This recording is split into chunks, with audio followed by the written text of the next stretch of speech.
आज सबसे पहले बात करेंगे लद्दाख की। एक्टिविस्ट सोनम वांगचुक जैसा कह रहे थे वैसा ही हुआ। NSA के तहत सोनम वांगचुक आज हिरासत में ले लिए गए।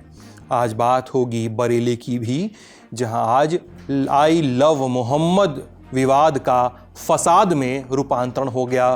पत्थर चले तो यूपी पुलिस की लाठी भी चली। इन खबरों के बाद बात करेंगे डोनाल्ड ट्रंप की। एक्स पर मीठा मीठा, ट्रुथ सोशल पर तीखा तीखा करते थक नहीं रहे। टैरिफ पगलू अमेरिकी सदर ने भारत पर नया वार किया है। दवाओं पर 100% टैरिफ, जद में है 1 लाख करोड़ का एक्सपोर्ट। क्या ये हमारी दवाओं की लाइफलाइन रोकने का गेम प्लान है? भले ही जेनरिक दवाइयों को अभी छूट मिली हुई है, लेकिन माहौल बिगड़ गया है। भारतीय दवा कंपनियों के स्टॉक्स गिर गए हैं, मैसेजिंग अलग हो रही है। दुनिया के चौधरी बनने के आकांक्षी ट्रंप पाकिस्तान के प्रधानमंत्री शहबाज शरीफ और फील्ड मार्शल आसिम मुनीर के साथ हंसते खेलते नजर भी आए हैं।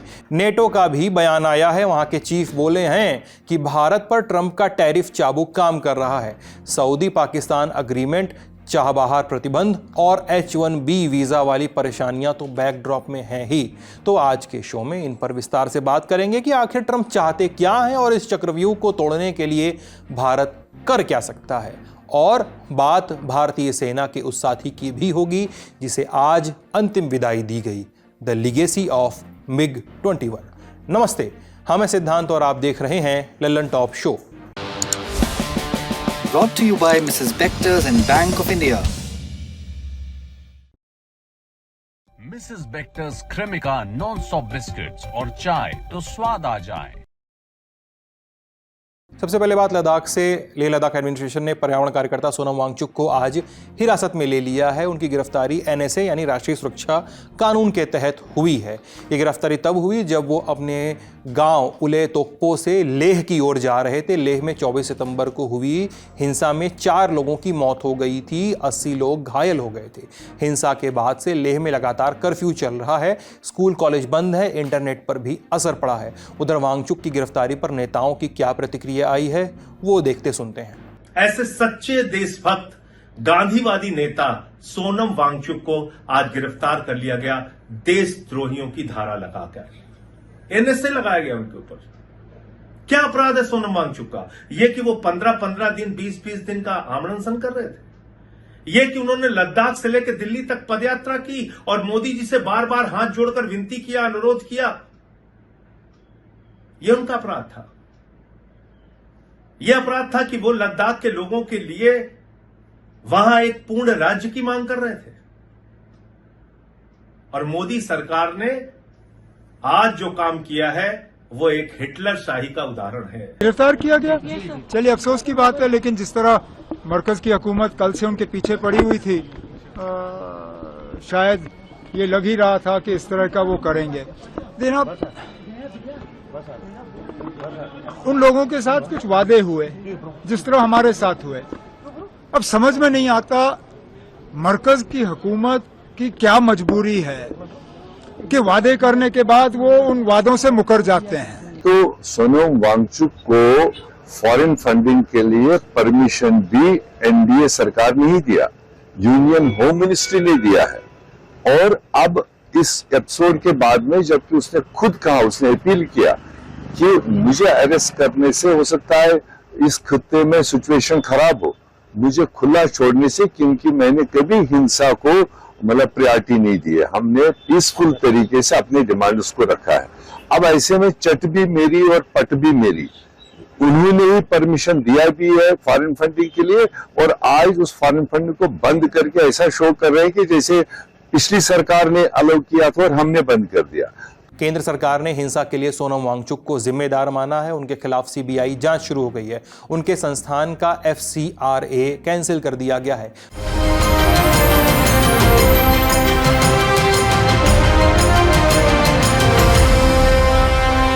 अब अगली खबर।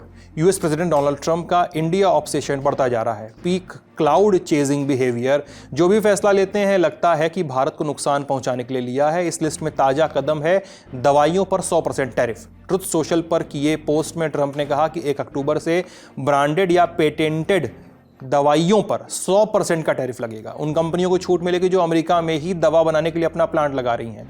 ट्रंप के बयान में जेनेरिक दवाओं का जिक्र नहीं है, यानी फिलहाल के लिए जेनेरिक दवाओं को टैरिफ की जद से बाहर रखा गया है। हालांकि जानकारों का मानना है कि जेनेरिक दवाओं पर भी चुंगी लगाई जा सकती है।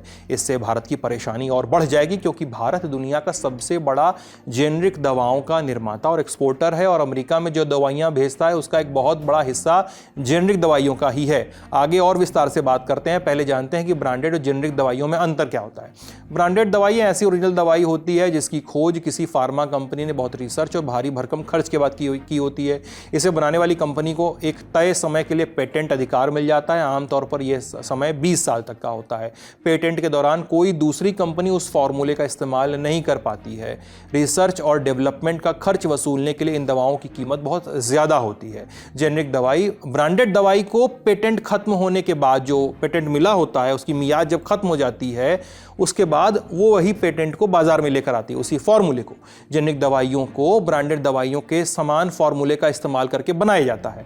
दवा बनाने वाली कंपनियों को रिसर्च और डेवलपमेंट का खर्च नहीं उठाना पड़ता, इसलिए इसकी कीमत ब्रांडेड दवा के मुकाबले 90% तक कम हो सकती है।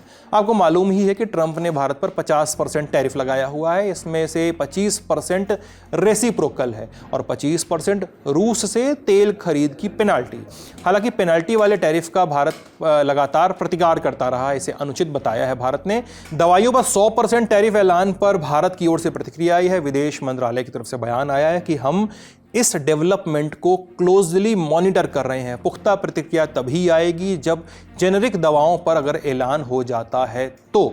सुनिए इंडस्ट्री के लोगों को। This is more related to patented and branded products, wherein India exports large part of the generic pharmaceutical products into US. So we don't find much of an impact being experienced into this particular category of the product what we export into US.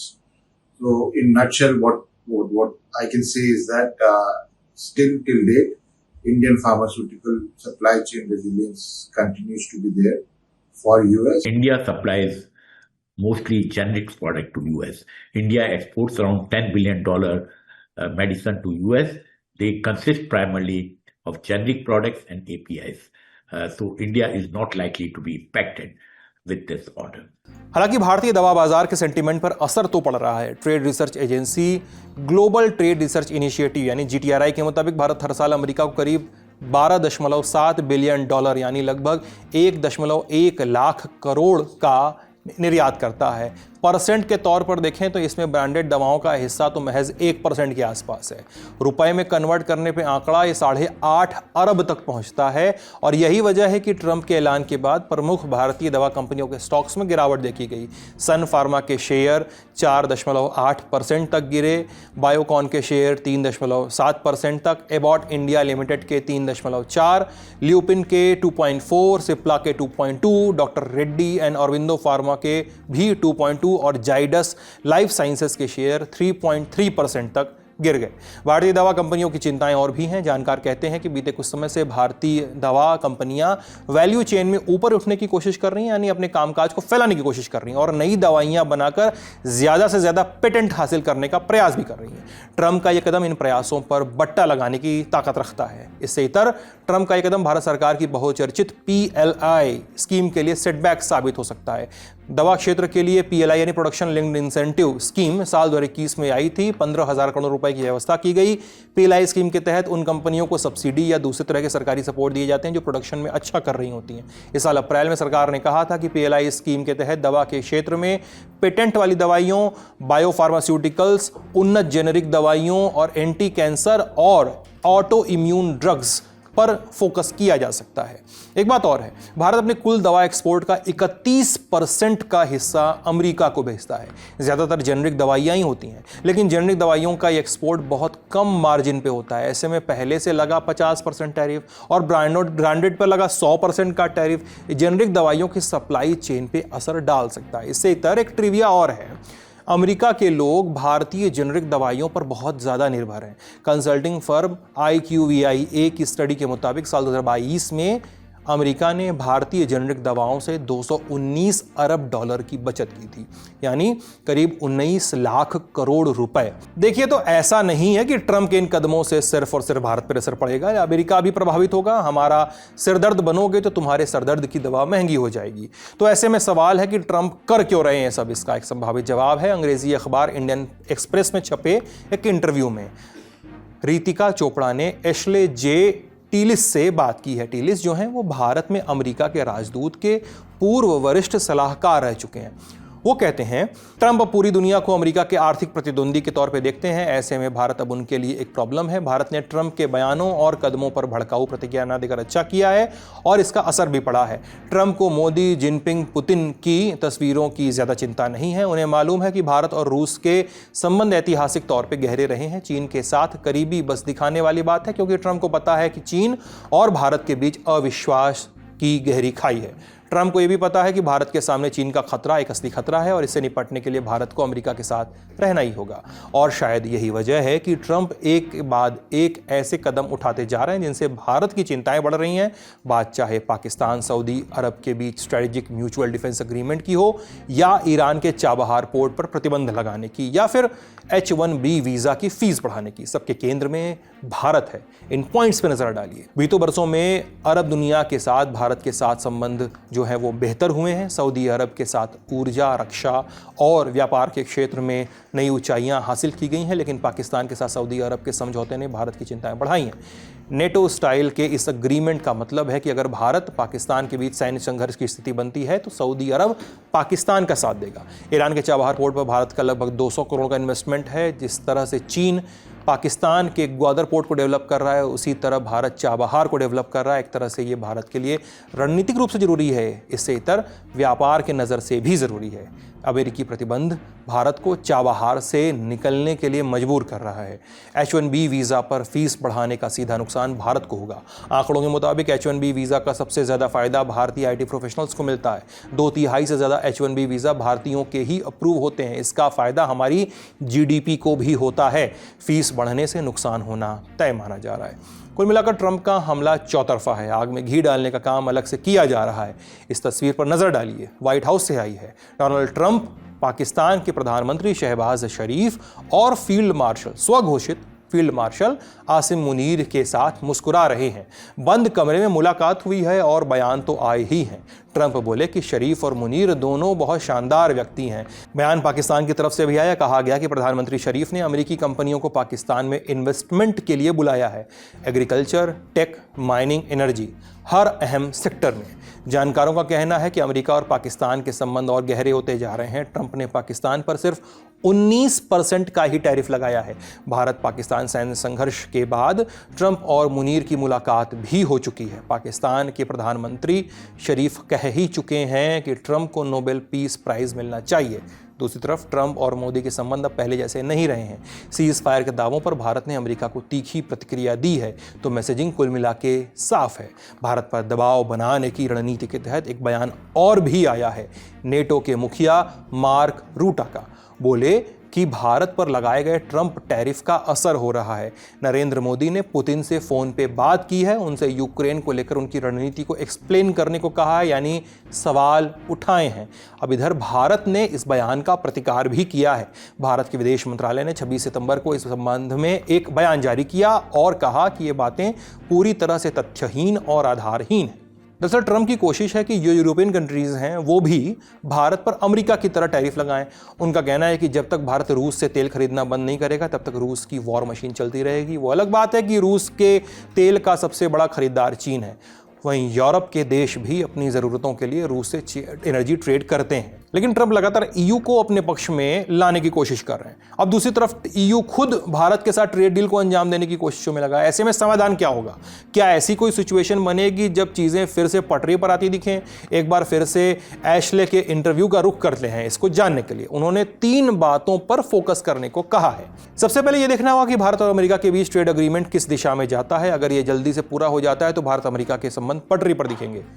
यह भी देखना होगा कि रूस से तेल खरीद पर दोनों देशों के बीच क्या सहमति बनेगी। अगर प्रेसिडेंट ट्रंप दिल्ली में होने वाली क्वाड बैठक में आने के लिए राजी हो जाते हैं तो यह भारत अमेरिका के संबंधों के लिए बहुत अच्छा संकेत होगा।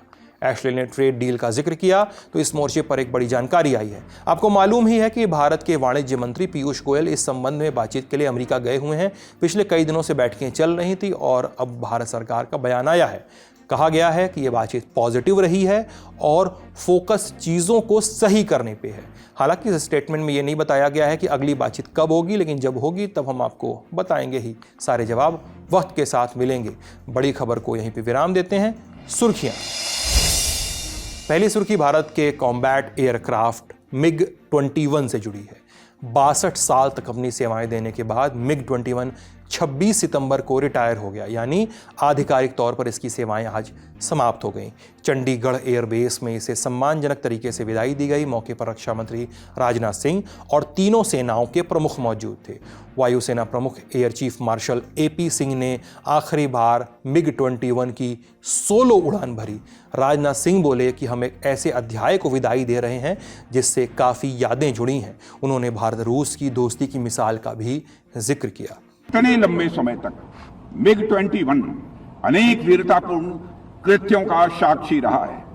इसका योगदान किसी एक घटना तक या केवल एक युद्ध तक सीमित नहीं रहा है। 1971 के वार से लेकर कारगिल के युद्ध तक या फिर बालाकोट एयर स्ट्राइक से लेकर ऑपरेशन सिंदूर तक ऐसा कोई क्षण नहीं रहा जब MiG-21 ने हमारी आर्म फोर्सेस को जबरदस्त मजबूती न प्रदान की हो। 1971 का वार भला कौन भूल सकता है। MiG-21 ने पाकिस्तान के साथ युद्ध के दौरान विपरीत परिस्थितियों में जिस दिन ढाका के गवर्नर हाउस पर हमला किया, उसी दिन उस युद्ध के परिणाम की रूपरेखा तय कर दी गई। MiG-21 को सोवियत संघ ने बनाया था। भारत में ये 1963 से उड़ान भर रहा था। देश का पहला सुपरसोनिक जेट था, यानी ये आवाज की स्पीड से भी तेज उड़ता था। अब तक कुल 874 MiG-21 खरीदे गए थे। इसने 1965 के भारत पाकिस्तान युद्ध से लेकर 2019 के बालाकोट एयर स्ट्राइक तक अपना दबदबा दिखाया था। दुश्मन के ठिकानों को तबाह करने में अहम रोल निभाया था। ये अपनी मैनूवरिंग यानी हवा में कालाबाजी करने की क्षमता के लिए मशहूर था। मशहूर तो इसके किस्से भी हुए। कहा जाता है कि एक दफ़ा इजराइल ने सिर्फ इसकी टेक्नोलॉजी के लिए इराक के एक पायलट से इसे चोरी करवा लिया था। अब ये बात कि रिटायरमेंट के बाद इसका क्या होगा। इसके आखिरी 2 स्क्वाड्रन नंबर 23 पैंथर्स और नंबर 3 कोबराज, इनमें 28 MiG-21 बाइसन थे। रिटायरमेंट के बाद इन दोनों स्क्वाड्रन नंबर को प्लेटेड किया जाएगा, यानी इन दोनों स्क्वाड्रंस के नंबर और उनकी विरासत को फ्रीज कर दिया जाएगा। फाइटर जेट की पूरी जांच करके एक रिपोर्ट तैयार की जाएगी। जो भी पुर्जे ठीक हैं और इस्तेमाल किए जा सकते हैं उन्हें हटा दिया जाएगा, बाकी को स्क्रैप कर दिया जाएगा। ये रिटायर्ड पुर्जे इंजीनियरिंग कॉलेज को दिए जा सकते हैं अगर वो उनसे सीखना चाहें या सेना के म्यूजियम या युद्ध स्मारक में रखना चाहते हैं। अगर सिविलियन यानी आम लोगों में से कोई इन जेट विमान को प्रदर्शन के लिए ले जाना चाहता है तो उसे एयरफोर्स मुख्यालय से अनुरोध करना होगा। अगली सुर्खी, आई लव मोहम्मद के बैनर लगाने से शुरू हुआ विवाद अब थमने का नाम नहीं ले रहा है। ताज़ा मामला यूपी के बरेली से है। इत्तेहाद मिल्लत काउंसिल यानी IMC के अध्यक्ष मौलाना तौकीर रजा गिरफ्तार हो गए हैं। उन्होंने आई लव मोहम्मद मामले को लेकर प्रदर्शन का ऐलान किया था। लोगों से बरेली के इस्लामिया ग्राउंड में जुटने की अपील की थी। शुक्रवार का दिन था। शहर की सिक्योरिटी टाइट कर दी गई थी। रास्तों में जगह जगह बैरिकेड लगाए गए। बरेली में धारा 163 भी लगी, यानी सार्वजनिक जगहों पर लोगों के इकट्ठा होने पर रोक। लेकिन मीडिया रिपोर्ट्स के मुताबिक जुमे की नमाज के बाद भीड़ सड़क पर उतर आई, इस्लामिया ग्राउंड में घुसने लगी। पुलिस ने रोकने की कोशिश की, पत्थरबाजी हुई, लाठीचार्ज हुआ, आंसू गैस के गोले छोड़े गए।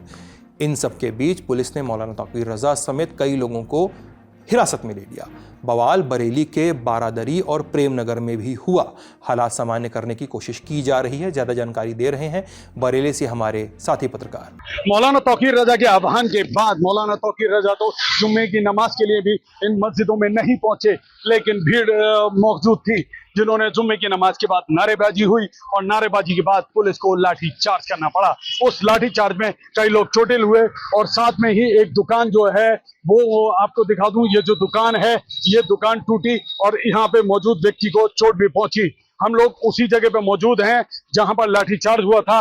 लोगों से हमने बात की और इस तरीके के हालात बने कि पुलिस को लाठीचार्ज करना पड़ा, लेकिन इन सब के बीच में अब स्थिति नियंत्रण में है और यहाँ शांति स्थापित है। पुलिस लगातार फ्लैग मार्च कर रही है और पुलिस अब बताया जा रहा है कि किसी तरीके के मुकदमे लिखने की भी तैयारी कर रही है। मौलाना तौकीर रजा खान की गिनती इस्लामिक स्कॉलर और नेता के तौर पर होती है। साल 2001 में उन्होंने एक पॉलिटिकल पार्टी इत्तेहादे मिल्लत काउंसिल बनाई थी। हालांकि वे अपने बयानों के कारण कई बार विवादों में रहे।